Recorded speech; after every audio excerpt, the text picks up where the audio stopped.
حضرت انس بن مالک رضی اللہ تعالیٰ عنہ سے مروی روایت ہے، جو حضور کے خادم خاص تھے،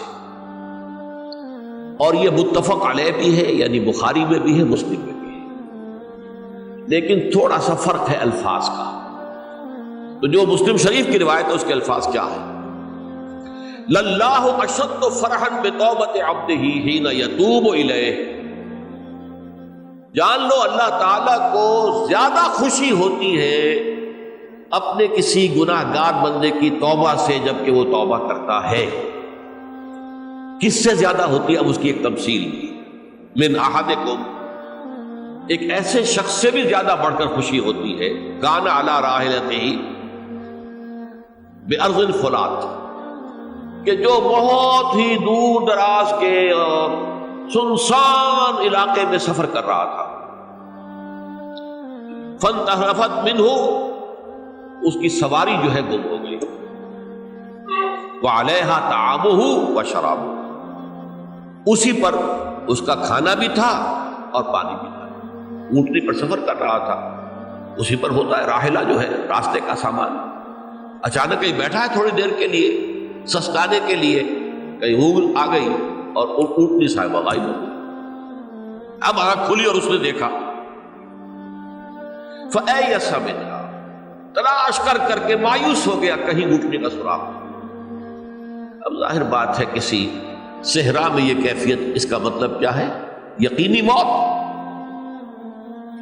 فَأَتَى شَجَرَةً فَاسْتَجَعَ فِي ظِلِّهَا وَقَدْ أَيَسَ مِنْ رَاحِلَتِهِ، تو وہ ایک درخت کے نیچے اس کے سائے میں آ کے لیٹ گیا، گویا کہ موت کی امید۔ فَبَيْنَهُمَا وَهُوَ كَذَلِكَ اِذْ هُوَ بِهَا قَائِمَةٌ عِندَهُ، اس کی کہیں دوبارہ آنکھ لگی ہے، جو کھولا تو دیکھتا ہے اونٹنی تو موجود ہے، کھڑی ہے، تو وہ فوراً اس کی وہ جو رسی ہے وہ پکڑتا ہے، وَأَخَذَ بِخِتَامِهَا ثُمَّ قَالَ مِن شِدَّةِ الْفَرْقِ، اب جو اسے مسرت ہوئی اس کا آپ اندازہ کر سکتے ہیں، ایک یقینی موت کا معاملہ آ چکا تھا، اور اچانک اللہ تعالیٰ نے وہ کھوئی ہوئی اونٹنی جو ہے وہ واپس دلا دی۔ تو وہ کہنا تو یہ چاہتا تھا، اللہ تو میرا رب ہے، میں تیرا بندہ ہوں، لیکن جسے ہم کہتے ہیں کہ خوشی کی انتہا فرط مسرت میں ایسی زبان لڑکھڑائی، اس نے کہا اللہم انت عبدی وانا ربک، اے اللہ تو میرا بندہ ہے، میں تیرا رب ہوں۔ یہ کہتے ہیں یہ کیا ہے؟ فرط مسرت، جسے آپ خوشی کی انتہا، کہ جس میں انسان جو ہے اتنی بڑی خطا کر بیٹھتا ہے۔ اللہ کو اپنے کسی گناہ گار بندے کی توبہ سے اس سے بھی زیادہ خوشی۔ اب ظاہر بات ہے کہ تماثیل کس لیے؟ بعض لطائف، بعض حقائق اتنے لطیف ہوتے ہیں کہ ان کو بیان نہیں کیا جا سکتا بتمام و کمال، تو مثالوں کا سہارا لیں۔ اللہ کو کتنی خوشی ہوتی کیا سمجھیں گے؟ لہذا یہ مثال تو سمجھ میں آ گئی نا، کہ ایک لقودق صحرا میں انسان سفر کر رہا تھا، ایک ہی اونٹنی ہے، اسی پر اس کا پانی ہے، اسی پر اس کا کھانا ہے، کہیں ٹھہرا ہے تھوڑی دیر کے لیے، اونٹنی غائب ہو گئی، اور اس کے بعد تلاش کر کے شمال مغرب جنوب ہر طرح دیکھ لیا، اپنے کہیں اونٹنی کا سراغ نہیں۔ اب موت کے انتظار میں لیٹ گیا کہ اچانک دیکھتا ہے کہ اونٹنی موجود، تو وہ اس شدت فرح میں یہ کہہ بیٹھتا ہے اللہم انت رب انت عبدی وانا ربک انا للہ و انا الیہ راجعون۔ اب دیکھیے ایک حدیث وہ آ رہی ہے، اور اس کو یوں سمجھیے، اللہ تعالیٰ نے جو انسان پیدا کیے ہیں ان کے مزاج مختلف ہیں۔ ان میں کچھ لوگ ہوتے ہیں جو قوی ہوتے ہیں ارادے کے، جو فیصلہ کر لیا ڈٹ گئے۔ کچھ لوگوں میں وہ قوت ارادی اتنی مضبوط نہیں ہوتی، وہ ادھر ادھر سوچتے رہتے ہیں۔ کچھ لوگ جسمانی طور پر بہت توانا ہوتے ہیں، کچھ لوگ جسمانی طور پر پیدائشی طور پر کمزور ہوتے ہیں۔ تو اگر کوئی قوت ارادی کمزور رکھنے والا شخص ہے، وہ بھی تو اللہ کی تخلیق ہے، اللہ کا بندہ ہے، خطاؤں کا ظہور ہو جاتا ہے، توبہ کرتا ہے، پھر کچھ عرصے کے بعد پھر خطا کا ظہور ہو جاتا ہے، پھر توبہ کرتا ہے، تو ہم تو یہ سمجھیں گے کہ ایک حد کے بعد پھر اس کی توبہ قبول نہیں ہونی چاہیے۔ لیکن حدیث سنیے، وعن ابی ہریرہ رضی اللہ تعالی عنہ قال قال رسول اللہ صلی اللہ علیہ وسلم ان عبدا اذنب ذنبا، یقیناً ایک بندہ جو ہے وہ ایک گناہ کرتا ہے،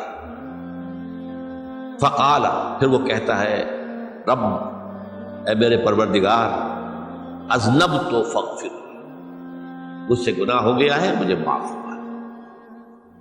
فقال ربہ، تو پروردگار یہ کہتا ہے اعلم عبدی ان لہ ربا یغفر الذنب ویأخذ بہ، میرا یہ بندہ یہ جانتا ہے کہ اس کا ایک رب ہے جو گناہ معاف بھی کر سکتا ہے اور سزا دے بھی سکتا ہے۔ کیا معنی ہوئی؟ گناہ اس نے کیا ہے لیکن جانتا ہے اللہ کو کہ وہ معاف بھی فرما سکتا ہے، تبھی تو وہ اللہ سے معافی کی درخواست کر رہا ہے۔ اس کے اس جاننے کی بنیاد پر، اس کے اس علم کی بنیاد پر، اس کے اس ایمان کی بنیاد پر فرمایا غفرت لعبدی، میں نے اپنے بندے کو معاف کر دیا۔ ثم مکث ما شاء اللہ، پھر وقت گزرا جتنا کہ اللہ نے چاہا۔ ثم اذنب ذنبا، پھر اس سے گناہ ہو گیا۔ فقال رب اذنبت ذنبا فاغفر، پھر کہتا ہے پروردگار مجھ سے گناہ ہو گیا، پھر مجھے معاف فرما دے۔ فقال ربہ، اللہ فرماتا ہے عالم عبدی ان لہ ربا یغفر الذنب ویأخذ بہ، میرا بندہ ہے نا جو جانتا ہے کہ اس کا ایک رب ہے، ایمان باللہ اس کے اندر ہے، تبھی تو پکار رہا ہے، اور یہ بھی جانتا ہے کہ وہ گناہ معاف بھی کر سکتا ہے اور چاہے تو پکڑ بھی سکتا ہے، سزا بھی دے سکتا ہے۔ تو فرمایا، اللہ تعالیٰ فرماتے ہیں میں نے فرمایا کہ میں نے معاف کر۔ ثم مکث ما شاء اللہ، پھر ایک عرصہ گزرا اس کے بعد۔ ثم اذنب ذنبا، پھر اس نے گناہ کیا۔ قال رب اذنبت ذنبا آخر، اس نے کہا پروردگار میں نے تو پھر ایک اور گناہ کر دیا، فاغفر لی، مجھے بخش دے۔ فقال اعلم عبدی ان لہ ربا یغفر الذنب ویأخذ بہ، میرا بندہ جانتا ہے نا کہ اس کا ایک رب ہے جسے وہ پکار رہا ہے، اور وہ جانتا ہے کہ اسے اختیار حاصل ہے کہ چاہے تو بخش دے اور چاہے تو پکڑ لے۔ اس کے اس علم، اس ایمان کی بنیاد پر میں نے اسے معاف کر دیا۔ ایک اور حدیث، میں نے چونکہ اس گفتگو کے لیے ان احادیث کا تفحص کیا ہے، یہ تو بہت ہیں حدیثیں، میں نے ان میں سے کچھ چنی ہے۔ ہمارے بعض واعظ ناصح وہ بھی کسی شخص کو روکتے رہے، برائیوں سے روکتے رہے، نہیں رکتا، تو کہیں غصے میں آ کے اللہ تجھے کبھی معاف نہیں کرے گا۔ یہ کتنا بڑا جرم ہے، اس کا اندازہ کیجئے اس حدیث سے۔ تو میرے بندے کو میری رحمت سے مایوس کر رہے ہیں، کتنا بڑا جرم ہے، اس کا اندازہ کیجئے۔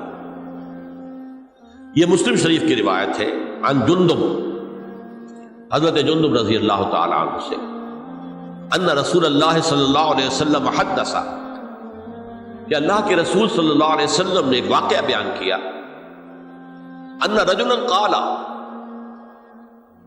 کہ ایک شخص نے یہ کہا، واللہ لا یغفر اللہ لفلان، کہ خدا کی قسم اللہ تعالیٰ فلاں شخص کو کبھی معاف نہیں کرے گا۔ وَأَنَّ اللَّهَ تَعَالَى قَالَ، اس پر اللہ تعالیٰ نے یہ فرمایا، مَنْ ذَا الَّذِي يَتَعَلَّىٰ عَلَيَّ، یہ کون ہے جو میرے اوپر حکومت کرنے والا آ گیا، جو میری طرف سے حکم لگا رہا کہ میں کبھی معاف نہیں کروں گا۔ مَنْ ذَا الَّذِي، کون ہے وہ شخص، الَّذِي يَتَعَلَّىٰ عَلَيَّ اَنِّي لَا أَغْفِرُ لِفُلَانٍ، کہ میں فلاں شخص کو کبھی معاف نہیں کروں گا، قد غفرت لفلان، اس کو تو میں نے معاف کر دیا، وَأَحْبَطْتُ عَمَلَهُ، اس شخص کے تمام اعمال میں نے ضائع کر دیے، کہ تم نے میرے بندے کو مایوس کیا۔ یہ ہے جرم کی انتہا۔ تو توبہ کی دعوت دیتے رہو، توبہ کے لیے لوگوں کو آمادہ کرتے رہو، توبہ جو ہے اس کے لیے ترغیب دیتے رہو۔ اللہ تعالیٰ معاف فرمانے والا بات۔